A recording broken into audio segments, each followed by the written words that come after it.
Magandang araw po, Sir Casper. Itago niyo na lamang po ako sa pangalang Justin. Ako ay 22 anyos. Nakatira ako sa isang kalye rito sa Santa Cruz, Manila. Bali, ang karanasang ibabahagi ko po sa inyo ay kwento ng aking Lolo Berto noong dekada 70 sa aming hometown doon sa Palawan. 25 anyos lang siya noong mga panahong ito. Isa po siyang mangingisda at ang pagpunta sa laot ang tanging ikinabubuhay nila. Gusto kong ibabahagi ito para magsilbing babala na rin sa mga taong masyadong mapagtiwala sa kapwa. Tunay ngang mabuti ang isang taong maayos makisama, ngunit kailangan pa din nating maging maingat dahil kadalasan kung sino pa ang inakala nating mabuti ay siya pa ang nagpapanggap. Minsan na kasing naloko sina lolo ng isang inaakala nilang kaibigan. Ngunit sa totoo ay isa palang aswang. Kung ako ang tatanungin, hindi ko sila masisisi. Nakita ko ang mukha ng kaibigan ni lolo na si Mang Elmer sa litrato lamang. May itsura ang lalaki. Matipuno ang katawan, mas matangkad ng ilang dangkal kay lolo, at maputi ang balat. Sa unang tingin, mapagkakamalan ko siyang isang artista. Nagkakilala sila sa dalampasigan. Bale, nasiraan si lolo noon ng makina sa kanyang bangka. Dahil hindi makalaot, inaya siya ni Mang Elmer na sumakay na lang sa sarili nitong bangka. Noong una, umayaw si lolo. Siyempre ay nahihiya siya. Napakabuti naman yata ni Mang Elmer kung hahayaan niya si lolo na makisalo sa bigat ng makukuha nilang isda sa laot. Ngunit naging mapilit ang lalaki. Ito pang nagsakay ng ilang gamit niya sa bangka, kaya kahit nahihiya ay pumayag na din si lolo. Naisip niyang ang huhulihin lamang ay iyong sapat para sa ilang araw nilang ulam. Dahil tsaka na talaga siya papalaot muli kapag napaayos na niya ang makina. Noong araw, hindi natatakot si lolo kapag papalaot siya sa dagat. Ang pamilya niya ay may lahing babaylan at kaya nilang makipag-usap sa mga anito o kahit sa kalikasan. Bago umalis, palihim siyang nagdadasal. Ang kanyang malaking medalyon na minana pa niya mula sa kanyang mga ninuno ay natatakpan lang ng kanyang damit. Palagi niya itong hinahawakan.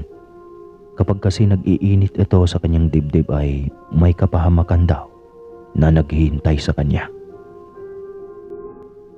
Ngunit noong mga oras na hinawakan niya ang kanyang kwintas, kakaiba ang nangyari. Nagliwanag ito, ngunit hindi naman siya nabalisa dahil hindi ito nakikita ng iba. Tanging siya lamang ang pwedeng makakikita ng liwanag o ng kahit anong pagbabago sa kanyang medalyon. At yun nga, sumama siya kay Mang Elmer. Matiwasay silang nakarating sa laot. Marami-rami din silang huli. Higit sa lahat, natutuwa si lolo dahil napakabuti sa kanya ang lalaki. Umuwi silang maayos pang hinati ni Mang Elmer ang kanilang huli. Nagpasalamat si lolo at umasam na makasama si Mang Elmer sa susunod na pagpalaot. Noong araw, hindi pa uso ang chismis. Abala ang mga tao sa paghahanap buhay. Lahat ay may ginagawa, babae man o lalaki. Si Lola Tinay ay asawa na ni lolo ng mga 2 taon na. Sa katunayan niyan, 1 taon na din si tatay noon kaya kailangan talagang kumayod ni lolo sa pangingisda para naman may maipakain siya sa kanyang pamilya. Si Lola Tinay naman ay nasa bahay lang, pero siya ang nagtitimpla ng mga huling isda para gawing tuyo.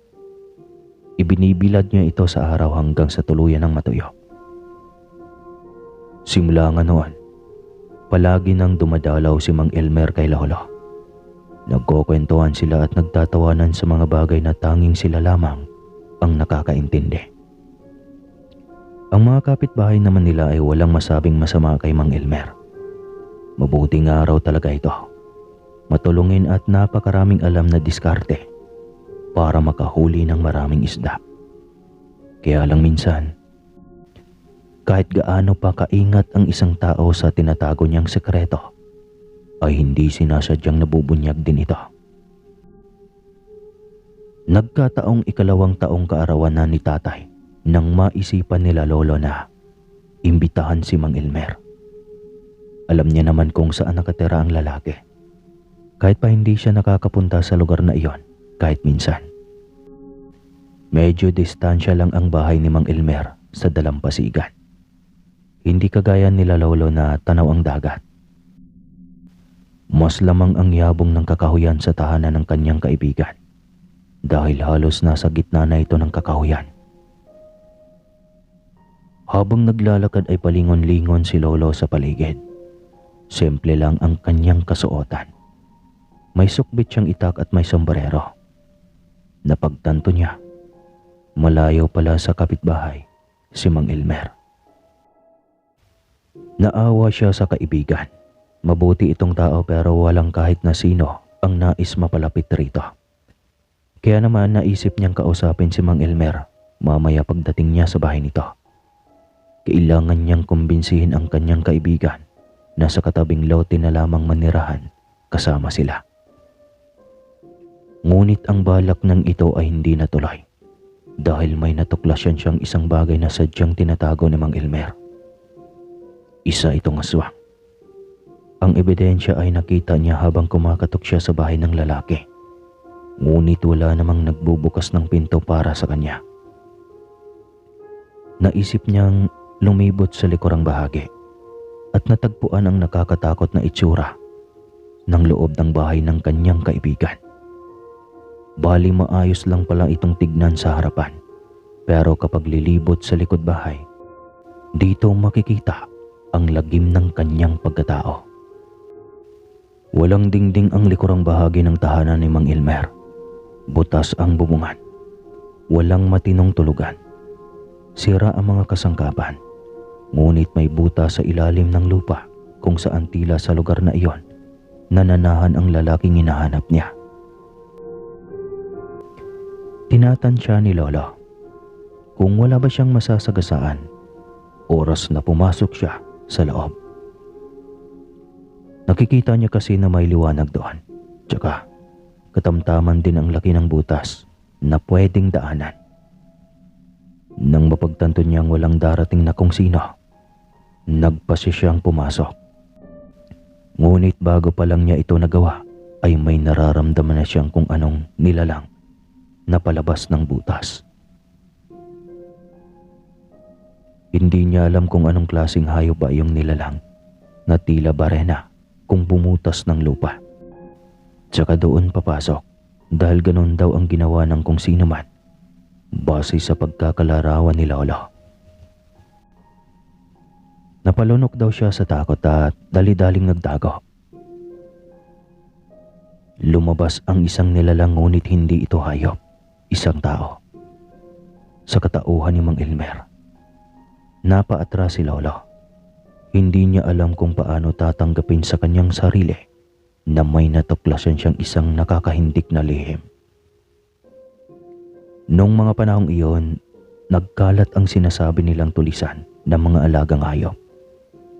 Marami sa mga kapitbahay ni lolo ang namatayan ng alagang kabayo, baka o kalabaw. Tinatanggalan ng mga ito ng lamang loob, partikular na ang atay at puso, maging ang dugo. Hindi niya maiwasang ibintang sa kaibigan ng mga pangyayaring iyon. Basta na lang iniwasan ni lolo si Mang Elmer. Aminado siya na nakakakonsensya ang ginawa niya sa kaibigan. Ngunit kailangan niyang hintayin na mauna itong magkwento o kahit ipagtapat man lang ang tungkol sa pagkatao nito. Para kasing tinatago lang ni Mang Elmer ang katotohanan. Ngunit kahit kailan, hindi ito nangyari. Walang ipinagtapat sa kanya ang kaibigan, ni hindi nito sinabi na ito mismo ay isang aswang. Pinilit kinalamutan ni Lolo ang pagkakaibigan nila. Ilang beses na silang nagkakasalubong sa daan pero pilit na binaliwala ni Lolo ang bawat pagkakataong muntika na sana silang magkausap. Napakarami niyang tsansang pinalagpas. Hanggang sa isang araw, may namatayan na naman ng alagang baboy sa baryo. Kagaya ng mga naunang pambibiktima, ay binutas din ang tiyan at dibdib ng nasabing alaga. Hindi lang isa kundi inubos ng aswang ang nasa 12 baboy ng kapitbahay nila Lolo na si Aling Hilga. Dahil sa nangyari, nalugi ang kanyang babuyan. 2 sa kanyang anak ang tumigil sa pag-aaral at inatake pa sa puso ang kanyang asawa. Tila ba hindi natanggap ng kanyang mister ang naging pagkalugi ng negosyo nila. Dito na nagsimulang bumangon ang galit sa dibdib ni Lolo. Hindi niya kayang tanggapin na naghihirap ang kanyang mga kapitbahay nang dahil sa kanyang kaibigan. Hindi patas kumalaban si Mang Elmer. Kaya naman isang araw, sinugod ni Lolo ang tahanan ni Mang Elmer. Nagwala siya at pinagbabato ang bahay nito. Imbis na magalit, kalmadong hinarap ni Mang Elmer si Lolo. Mariin niyang tinanggi na siya ang dahilan ng pagkamatay ng mga hayop sa baryo. Sinabi niyang hindi niya gagawin ang bagay na iyon. Mapait na ngumiti si Lolo.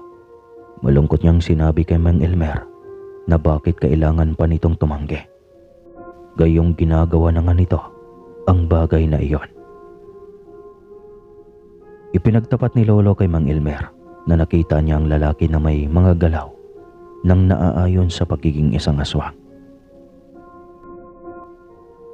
Sinabi pa niya sa lalaki na kapag hindi nito pinigilan ang sarili, ay si Lolo pa mismo ang gagawa ng paraan para kuyugin ng mga tao ang kanyang kaibigan. Nakita niyang gumuhit ang sakit sa mukha nito, ngunit hindi nagsalita si Mang Elmer. Sa pagkakataong iyon, kahit hindi naman daw talaga totoo, tinalikuran na ni Lolo si Mang Elmer kasabay ang pangangako niya sa sarili na hindi nakikilalanin pa ang pagkakaibigan nilang dalawa. Nakakalimutan niya ang naging pagkakakilala nila. Hindi siya hinabol ni Mang Elmer.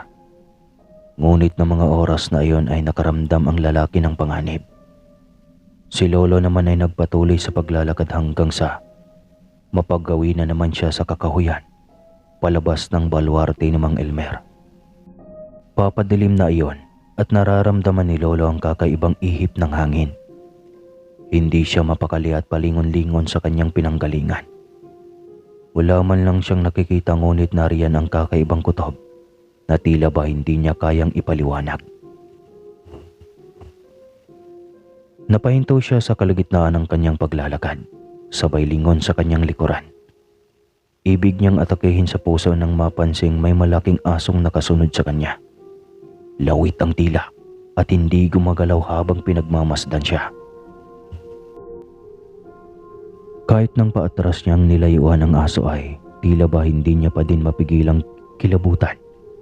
Nang makitang animo, naghihintay ito ng mga susunod niyang gagawin.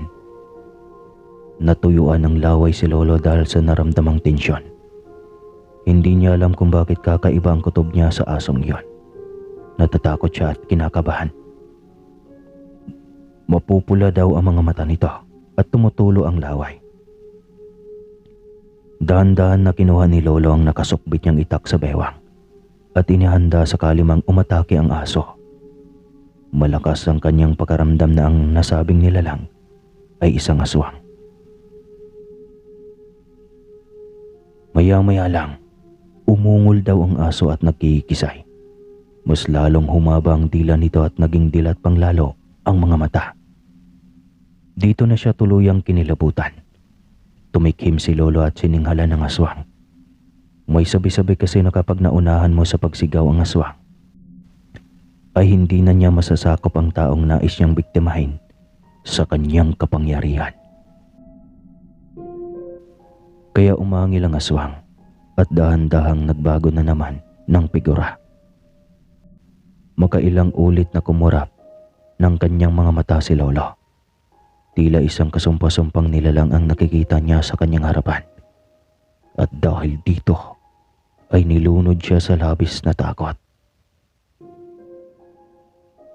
Bago pa man niya maibato ang hawak na itak sa aswang, nauna na itong dumaluhong sa kanya. Pinagkakalmot siya hanggang sa magkandasugat ang kanyang buong katawan. Nakakangilo pa raw tignan ang aswang na unti-unting naging hugis babae. Hubot-hubad ito at maitim pa sa grasa ang balat. Ang kanyang mahabang buhok ay buhagag at tila may buhay. Animo mga sawa sa ulo ng isang karakter sa mito na si Medusa. Tila ba nais matuklaw at mamulupot sa sino mang makakalaban ng kanilang amo. Malakas pa kay Lolo ang babaeng aswang. Kaya nitong ibalibag siya at balian ng hindi man lang gumagamit ng malakas na puwersa. Ito ang dahilan kung bakit mabilis na nanghina ang aking abuelo. Hahayaan na lang sana niya ang aswang na lantakan siya nang ipulupot na nito ang mahabang buhok sa ulo niya. Balak nitong ipasok ang mga dulo ng buhok sa kanyang ilong at tenga, pati bibig at mata. Hindi na sana siya nanlalaban at tatanggapin na lang ang masaklap niyang kamatayan. Kung hindi lang ba dumating bigla si Mang Elmer at iniligtas siya mula sa tiyak niyang katapusan. Nag-aalalang dinaluhan siya ng kaibigan matapos makita ang kanyang nanlulupaypay na katawan. Hindi pa nakakatayo kaagad ang aswang dahil malakas itong nasipa ni Mang Elmer palayo. Umatungal ang aswang nang makitang tinutulungan ni Mang Elmer si Lolo para makatayo. Sumigaw pa siya at pinigilan ni Mang Elmer sa balak sana nitong pag-atake. Aniya, labas na sa kanilang usapan ang ginagawa nitong pananakit sa kaibigan niya. Magkatunggali daw si Mang Elmer at ang babae, ngunit wala siyang karapatang saktan ang mga kaibigan ng lalaki. Mabangis na umangil lang ang aswang at muling sinugod. Dito na nakasaksi si Lolo ng matinding labanan. Aswang sa aswang. Mga nilalang na parehong may kakaibang kakayahan. Nakita ni Lolo kung paano nagpagulong-gulong ang dalawa sa lupa habang nagkakalmutan. Nakikita pa niyang dihado si Mang Elmer sa laban na kinukutya ng babae. Mahina na raw ang aswang na hindi nakakain ng sariwang lamang loob. Kaya sisiguraduhin niyang mamamatay na daw si Mang Elmer. Nakikinig lang si Lolo. At dito niya napatunayan na wala talagang kinalaman ang kaibigan niya sa lahat ng mga patayan ng hayop na nagaganap sa kanilang lugar. Napagbintangan niya ang kanyang kaibigan at iyon ang labis niyang ikinahihiya ng gusto. Naisip niya, wala na siyang mukhang maiharap kay Mang Elmer. Sa kalagitnaan ng laban ay may nakita siyang isang itim na pusa. Sa kung anong kadahilanan, hindi man lang ito tumakbo ng lapitan niya. Nagawa pa niyang saksakin ang pusa nang walang pag-alinlangan ni hindi ito lumaban. Hanggang sa pagkikisay lang ang nagawa ng pusa. Pagkamatay nito, walang diri-diri niyang hinugot ang puso at tinawag ang atensyon ng kanyang kaibigan. Malakas ang boses na sinabi niyang sana'y magtiwala sa kanyang kaibigan at sa pagkakataong iyon ay nakahanda siyang tulungan ito. Hindi na nagpatumpik-tumpik pa si Mang Elmer at nilantakan ang lamang loob ng pusang pinatay ni Lolo. Dahil dito, naramdaman niyang nagkakaroon na siya ng kakaibang lakas. Lakas na alam niyang katatakutan ng kanyang katunggali. Dahil si Mang Elmer pala ay isang aswang na isinumpa. Matagal ng panahon na nabubuhay si Mang Elmer. Hindi lang siya mamatay-matay dahil isinumpa siya ng habang buhay siyang magiging isang halimaw. Sa pagnanais na makapagpahinga na, namuhay siya bilang isang normal na tao. Ang lakas niya kasi ay triple kumpara sa ipinamalas ng katunggalin nitong babae. Kaya lumaya siya sa kanilang bayan at pinilit na mamuhay ng malayo sa lahat. Ngunit sadyang may mga kalahi talaga siyang malalim ang galit sa kanya. Kaya nagawa siyang sundan at siraan. Ito ang dahilan kung bakit pati si Lolo ay nagagawang atakihin ng babae. Hindi na nag-aksaya ng panahon si Mang Elmer.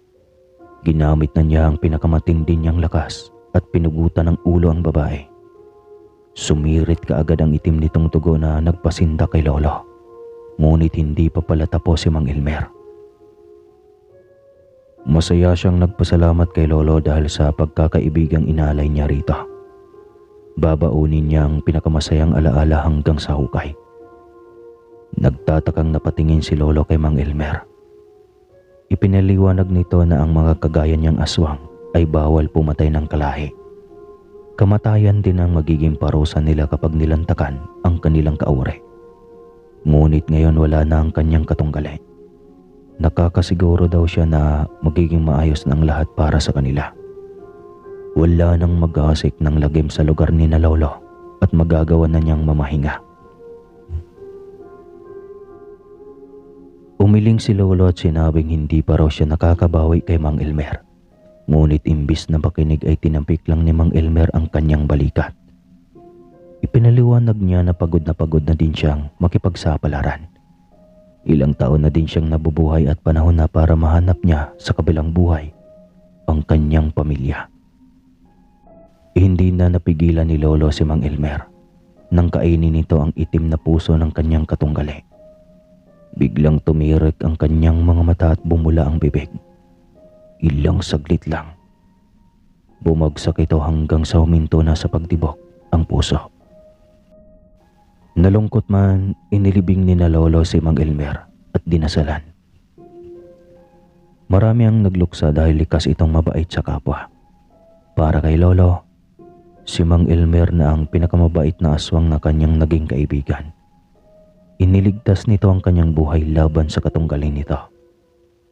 Sa ngayon, 78 na si Lolo. Ngunit palakwento pa din at batid kong masaya siya habang nababanggit sa akin ang tungkol sa yumao niyang kaibigan. Hanggang dito na lang po ang kwentong ito mga kaswang. More power po sa inyong channel, sir, at God bless. At maraming salamat po sa lahat ng nagiginig. Muli po, ako po si Justin ng Santa Cruz, Manila. Ingat, mga hindi pwede sa kape.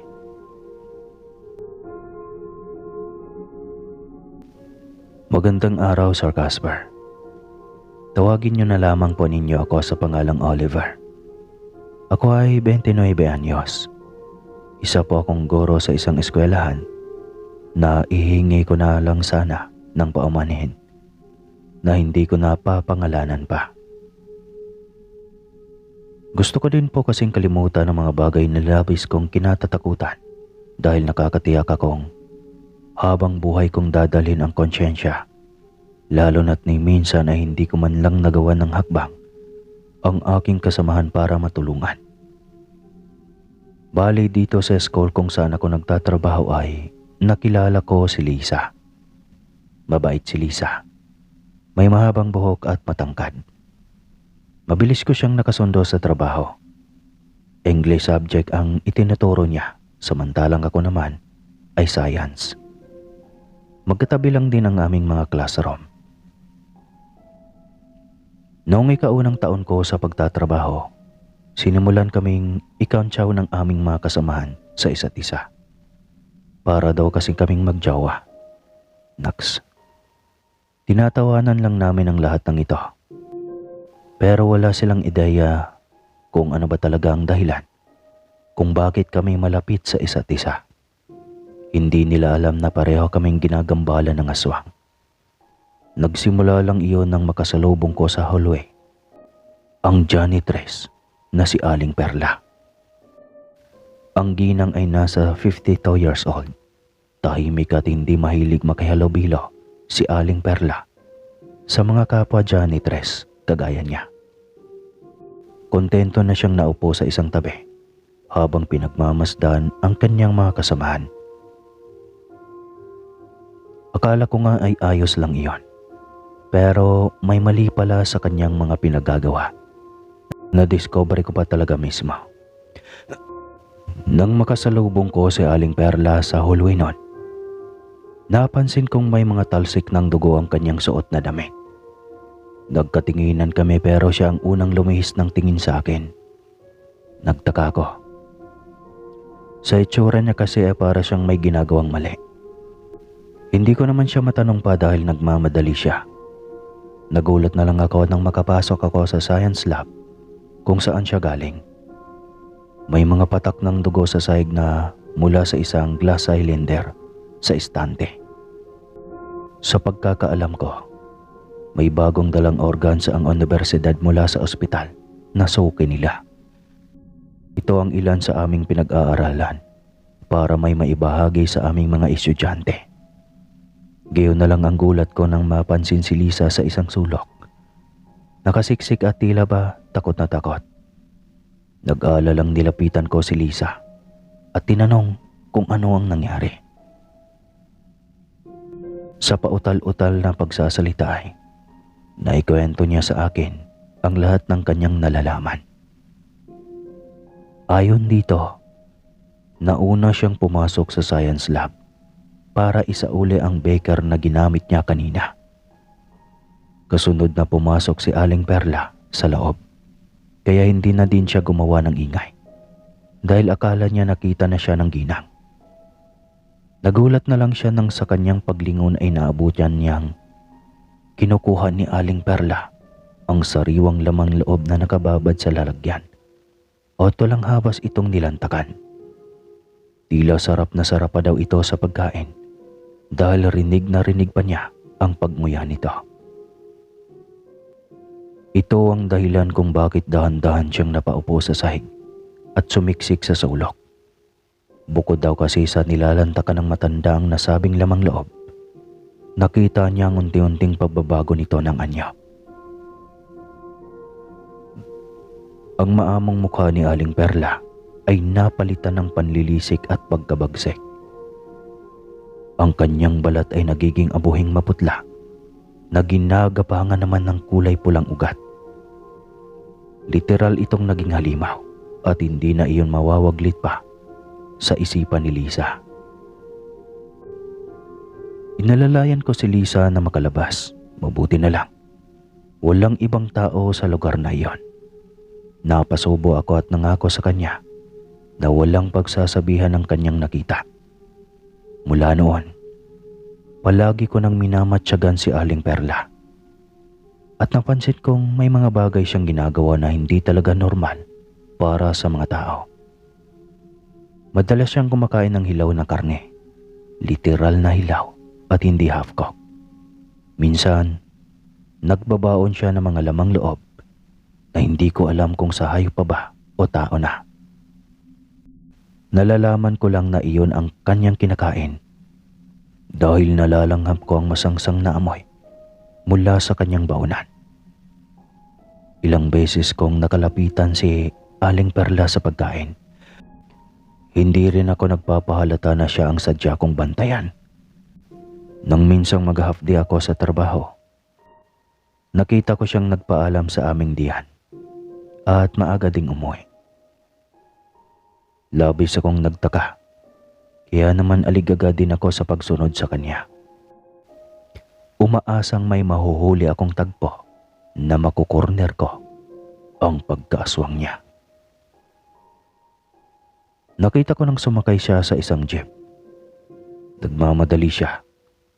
Ako naman ay may sarili ng motorsiklo noong araw na iyon, kaya nagagawa ko siyang sundan kahit saan.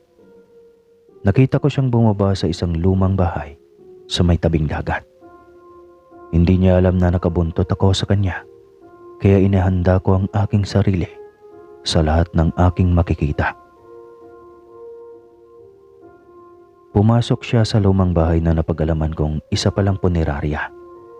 Dito dinadala ang mga bangkay ng taong natagpuan ng patay, mga nalunod o nasalvage na hindi pa nakiklaim ng mga kaanak. Kinukuhanan ng mga namamahala ang labang loob at dugo ng mga bangkay nang sa gayon ay magawa nilang kolektahin ang mga ito para ibenta sa merkado. Ngunit iba pala ang sadya ni Aling Perla doon. Nagbabayad siya ng malaking halaga para bumili ng sariwang atay o puso. Hindi niya ito ibebenta dahil kinakain niya ito. Narinig ka nang lumapit siya sa isa sa mga attendant ng punerarya at mahinang sinabi na hihingi siya ng piraso, kaya nginitian siya ng babae. Inabutan nga siya ng isang tupperware na may lamang hindi ko matiyak kung atay ba o puso. At ito ang kanyang tinikman. Namilog ang kanyang mga mata nang maipasok niya sa kanyang bibig ang kapirasong lamang loob. Dito na siya nag-abot ng pera sa babae at ibinigay naman sa kanya ang isang plastic para doon daw ilagay ang kanyang hawak na lalagyan. Muling umalis si Aling Perla na kaagad ko namang sinundan. Namataan ko siyang naglakad na lang hanggang sa makarating siya sa isang bahay sa ilalim ng tulay. Mukhang ito ang kanyang tahanan. Maliit lamang ito. Butas ang bubong at may mga tabing ang bintana. Nagmatsyag pa ako ngunit hindi ko na nagawang makalapit hanggang sa sumapit ang gabi. Kinabukasan, kakaiba kong makatitig sa akin si Aling Perla. May halong pagdududa ngunit hindi ako nagpahalata at nginingitian ko pa siya. Si Lisa na nagkataong kasama ko noon ay nanginginig na sa labis na takot. Sabi niya, dinalaw daw siya ng itim na pusa kagabi. Palakad-lakad ito sa bubong habang ngiyaw ng ngiyaw. Hindi niya naman magawang silipin ang pusa dahil natatakot siya. Sinabi ko kay Lisa na wala siyang dapat ikatakot. Maganda na lang siya ng asin at buntot ng pagi. Nang sa gayon ay may pangontra siya laban sa mga nasabing nilalang. Tamangaw si Lisa, ngunit hindi ko akalain ng mga sandaling iyon ay gayon na lang pala ang takot niya. Pagsapit ng hapon ay kinakailangan kong magpunta sa library. May iilang libro akong kinakailangan kunin, kaya naisip kong magpunta na doon habang medyo maliwanag pa.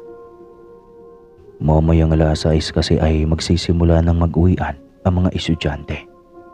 Wala na ding tatao sa library dahil isasara na ito. Habang abala ako sa paglalakad sa gitna ng nagtataasang bookshelves, napahinto ako. Tahimik ang buong paligid, ngunit may munting ungol akong naririnig. Sinubukan kong bagalan ang mga yapak at iningatan na huwag lumika ng ingay. Kumpirmadong may tao nga sa kabilang bahagi at mukhang kasabay ko pa sa paghahanap ng libro. Maya-maya lang sumilip ako sa ilalim ng shelves dahil makikita ko naman kung sino ang nasa likurang bahagi ng mga libro. Dahan-dahan akong yumuko at napamura ng mahina nang makita ang matatandang mga paa na ang suot ay tsinelas. Nakilala ko din ang sapin sa paa dahil wala namang ibang nagsusuot niyon sa eskwelahan kundi si Aling Perla lang. Medyo nabingi ako sa lakas ng kabog ng aking dibdib. Saglit akong natulala dahil sa labis na takot. Buong akala ko talaga ay aatakihin niya ako. Ngunit sa tingin ko ay wala namang balak na gawin iyon ni Aling Perla sa akin. Nasagot ang aking tanong nang tumayo ako at lumibot. Nakita ko siya sa kabilang bahagi ng shelves at nakatayo. Hindi gumagalaw at mukhang naistatwa. Ang ikinasisinda ko lang ay nang makita kong dilat ang kanyang mga mata at lawit ang kanyang dila. Buhaghag ang kanyang buhok at animo hindi gumagalaw sa kanyang kinatatayuan. Gayon na lang ang kilabot na aking nadama.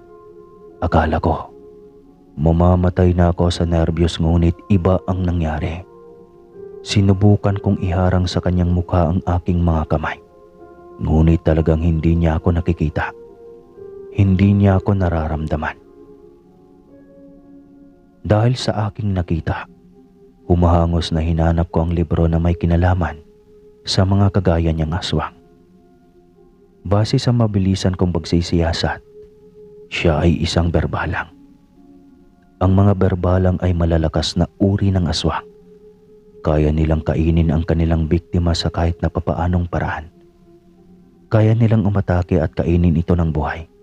At kaya nilang mag-trans at saniban ang kanilang biktima. Tsaka lantakan ang mga lamang loob nito.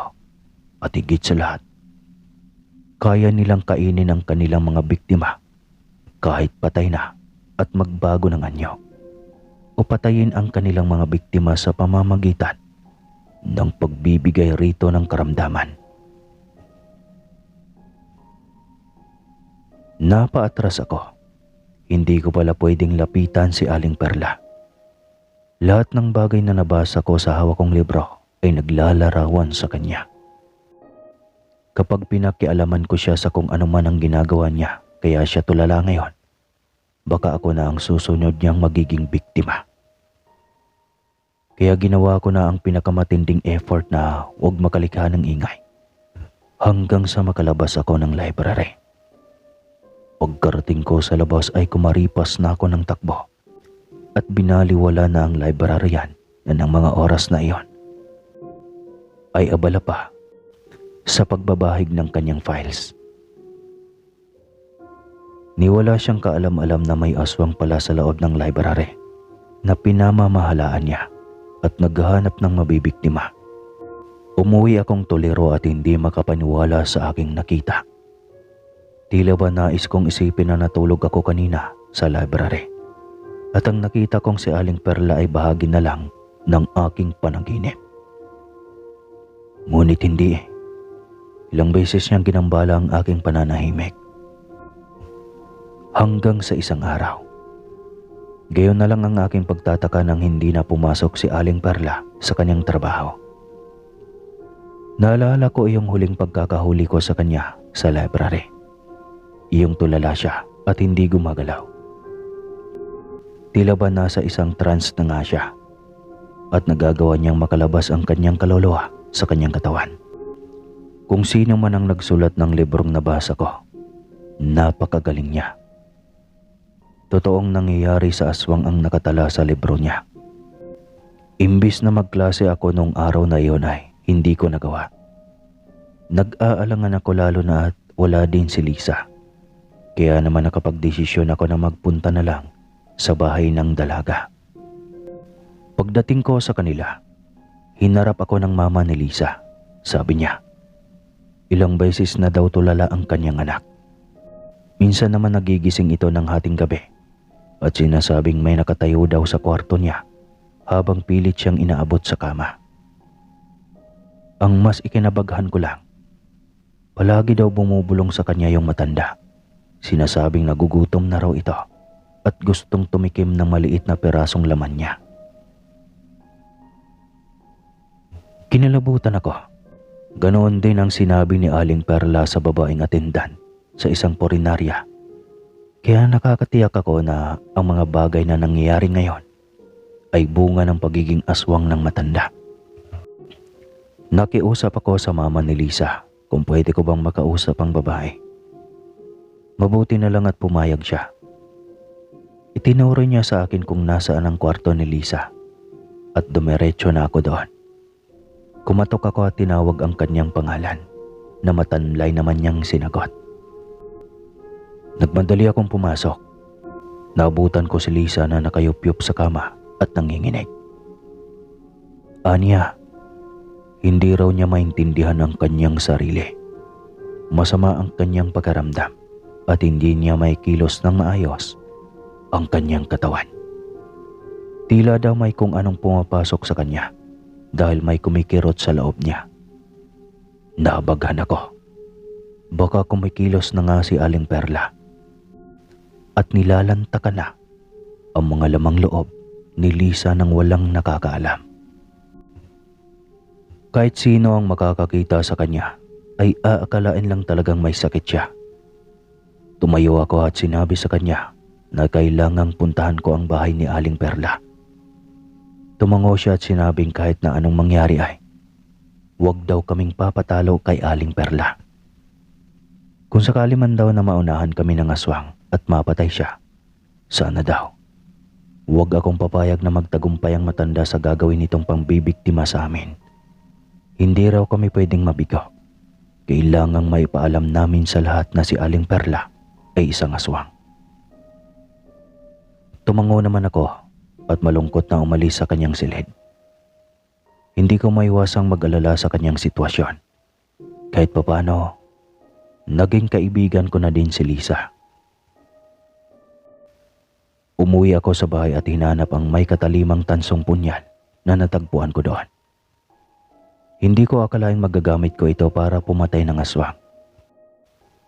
Sobrang kinikilibutan pa din ako sa isiping dadanak ng dugo mamaya dahil alam kong magagawa kong patayin si Aling Perla. Sasamantalahin ko na nasa trance siya para hindi na siya makabalik pa sa kanyang tunay na katawan. Sa pamamagitan nito, mahihirapan na siyang gumalaw at wala nang magagamit na katawan pa. Bago umatake sa kanyang bahay ay nagtungo muna ako sa kilalang manggagamot sa aming lugar. Nakiusap ako kung pwede ba nitong alalayan si Lisa.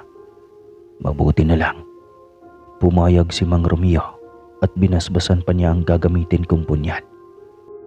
Inabutan pa niya ako ng buntot bage na ginagamit niya para itaboy ang mga aswang. Kailangan ko lang maging mabilis nang sa gayon hindi niya lubusang mapagtagumpayan ang pambibiktimang ginagawa niya kay Lisa. Nang makarating ako sa ilalim ng tulay, ay namutla ko nang gumagalaw na si Aling Perla. Tila masaya pa siya at magaan ang mga kilos dahil napagtagumpayan niya ang kanyang ginawa. Nanginig ako sa takot at dali-daling bumalik sa bahay ni Lisa. Naabutan ko ang buong mag-anak na nagluluksa habang nakayuko naman si Mang Romeo. Anya, nahuli na raw kami dahil lupaypay na si Lisa nang dumating siya. Hindi na niya kayang i-revive ang babae dahilan para mabiktima ito kaagad ng mabilisan. Napayuko ako at lumuhod sa aking kinatatayuan. Nahuli ako at wala man lang akong nagawa para mailigtas siya. Kung bakit may mga aswang na kagaya ni Aling Perla sa mundo, sakim at traidor. Dahil sa labis kong galit, ipinangako ko na igaganti ang naging kamatayan ni Lisa. Binigyan ako ng albularyo ng proteksyon laban sa aswang. Hindi ko nga lang matiyak kung hanggang kailan tatagal ang epekto nito. Pero pagkalibing kay Lisa, ay nagawa kong i-corner si Aling Perla. Sa pamamagitan ng langis na ibinigay sa akin ni Mang Romeo, ginamit ko iyon bilang pangontra laban sa kanya. Ibinuhos ko ang laman niyon sa mukha niya nang minsang maglinis siya sa aking classroom kasama ang aking mga estudyante. Marami kaming nakasaksi nang magsisigaw siya at mga tinang husto nang dahil sa langis. Maging ang aking mga estudyante ay napasigaw sabay sabing isa daw aswang si Aling Perla. Dahil sa nangyari, kumalat ang kanyang tunay na katauhan sa buong eskwelahan. Alam kong napahiya siya sa aking ginawa. Ngunit wala pa din ito sa kalingkingan ng ginawa niya kay Lisa. Sa ngayon, ilang beses kong napapansin na gusto niya akong saktan. Ngunit hindi siya makalapit sa akin. Nagpapasalamat na din ako. Ito ay dahil sa proteksyon na meron ako, kaya hindi niya ako magagawang hingyan ng kahit isang piraso. At simula nung nadiscover na aswang pala siya, ay hindi na siya nagtatrabaho pa sa eskwelahang iyon. Pero paminsan-minsan ay nakikita ko siya o nahahagip sa mga mata ko na nag-aabang lang sa akin. Pero wala na siyang magagawa dahil may pangontra na ako. Pero sa ngayon po ay wala na siya. Ewan ko kung saan na nagpunta. Baka nag-asawa na o baka nagtinda ng kape. Maraming salamat po sa pakikinig. More power po sa inyong channel at God bless, Sir Casper. Muli po, ako po si Oliver ng Pilipinas. Oras na para magkape. Ingay ng aso eh.